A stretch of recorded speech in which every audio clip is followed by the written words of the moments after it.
For months, one American state that has regularly featured in our coverage of Israel's war on Gaza has been Michigan, a swing state with 15 electoral votes.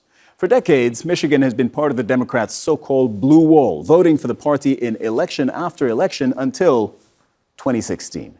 In 2016, Trump won the state by a razor-thin margin, just under 12,000 votes out of more than 4 million cast. In 2020, Biden won Michigan back, but a lot has changed since then. Israel's war on Gaza has seen an outpouring of anger among Arab Americans, a group which normally skews heavily Democratic.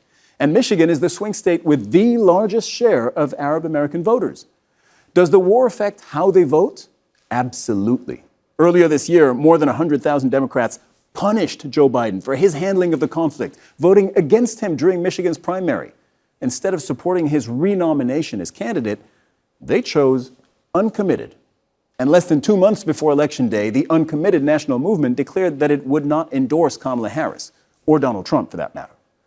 The most closely watched part of the state will be here. That's Wayne County, home to America's auto capital, Detroit, the state's largest city, also home to Dearborn, the country's first Arab American majority city. Nearly 140,000 people who trace their heritage to the Middle East and North Africa live in Wayne County. Biden won more than 68% of the vote here in 2020, but anger over his administration's Middle East policy could change that and lower the turnout for Harris. Now, if we step back and look at Michigan as a whole, Arab Americans represent just 3% of the population. Muslim Americans make up around 2.5%, not a big number. So will it really matter?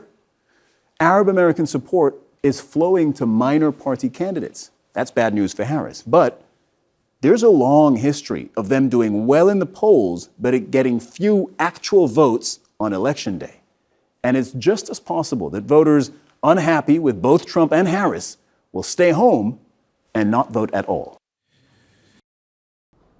Make sure to subscribe to our channel to get the latest news from Al Jazeera.